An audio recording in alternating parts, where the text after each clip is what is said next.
Welcome to Talking Real Estate with Champions Real Estate Team here at Berkshire Hathaway Home Services Ambassador Real Estate Company.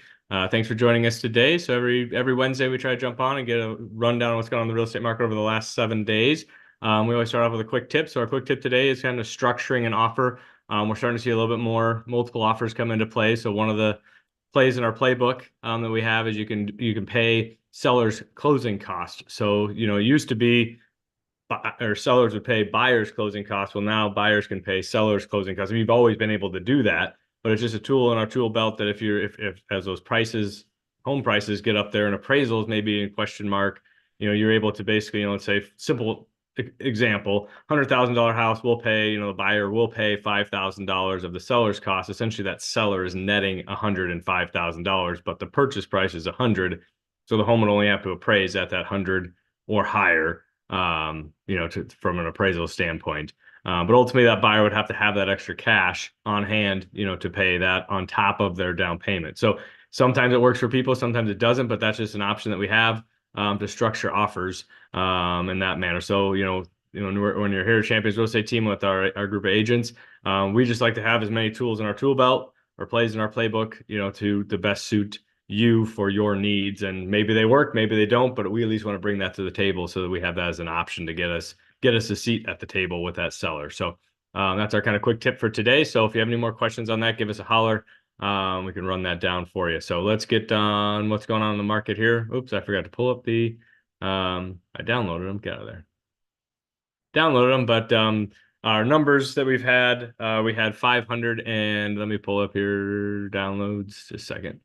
Sorry about that. But we have I know we had 515 new listings go live in this last week. Previously, we had about just under 467. So we're up the inventory as we go through here. We're seeing that inventory pick up, which is typical for this time of year as we go through. So here we go. Here's our graphic here. So we had 515 new listings go live over the last 7 days.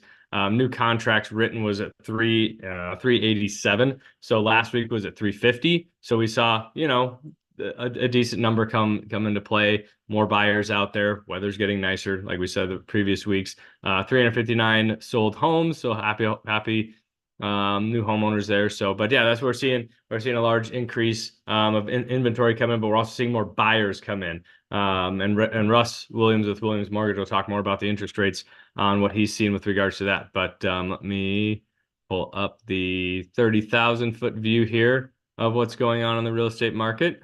Let me pop that up and share this one just a second here. But the 30,000 foot view, we haven't seen this chart or this graphic here does not change a whole lot. Does not get, see really huge ebbs and flows, but we're at 2,463 homes in the Omaha and Lincoln MLS. Last week we were at just about 2,400, so we're not seeing a huge jump in that. What we're looking at is that previous graph where you almost see that 515 and 387. Last year we were basically one in, one out. I think we're going to get to those numbers again where they're kind of equal, the same amount of houses coming on the market, same amount going off. We have 500, just under 550 existing homes in Douglas and Sarpy County for sale. And that's one of those numbers that, based on our population, that is not a lot of houses to be on the market. New construction at 928. So we're seeing that number tick up a little bit. More homes coming online for those new construction builders. So there may be a few spec homes out there that you may be able to get a little bit of concessions on. Maybe they're paying a little bit of the buyer's closing cost just to incentivize those people of, getting rid of kind of last year's inventory a little bit for those new construction side of it. But average sold price, same as last week, 328, up about 4.5% from this time last year. So, we're still seeing that, even though, people saying the housing market, leveling out, we're still seeing that appreciation move forward in the marketplace. So, but still a great time to buy, great time to sell in that manner. So, this is one of those things that, I was talking to a client just this week. You think that, oh, when I bought, I wish I would have bought the house, 5 years ago when that price is, a lot lower where you think. But at that time, 5 years ago, it seemed like a high price.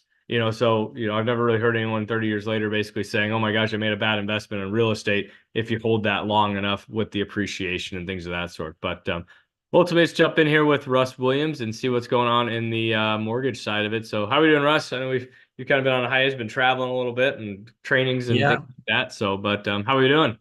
tis the season. Tis the season. I apologize if I have some background noise here. That's all good. Mortgage rates have held steady again here, and we expect they'll probably be in this range for a little while. The reason for that is until we see inflation come down even further, or until we see the jobs numbers start to weaken, the Fed is in no hurry to do things that might improve mortgage rates.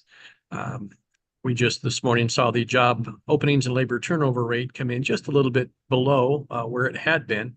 And we really need to see that number fall off before it trickles into an increase in unemployment rates, which would likely start to make the Fed change their tune a little bit. And that's part of what's holding these rates up where they are.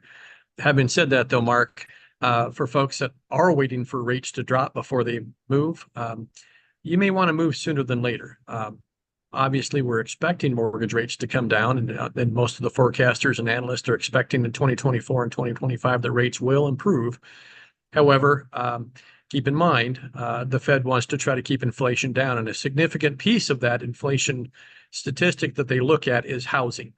And for every 1% that mortgage rates drop, that brings out 5% more buyers, which, using normal laws of supply and demand, Mark, we've talked about this many times. When you have more buyers and inventory hasn't increased, that puts more upward pressure on home prices, which is inflationary. And so the Fed may not be in a big hurry to let rates drop too far too quickly. Having said that, we're continuing to see appreciation in home prices, and so this is a good time to get in. But also in the spring months like this, you start to see more grant and gift monies become available. So those grant gift monies can be used for down payment assistance. They can be used to buy down the interest rate, or they can be used to cover appraisal gap. Mark, your quick tip was maybe paying some of the seller's cost, and that might be an option that you want to use. So make sure you ask your lender about any grants or gifts that might be available. Most of those are income-based or sometimes merit-based, but usually income. You can use that potentially to sweeten the deal to help you win a bid in a multiple offer situation. But I anticipate rates are going to be in this range for a little while. We'll talk about more things that will affect rates in a later meeting. Yeah, awesome. Well, yeah, I think that's a lot of good information for today.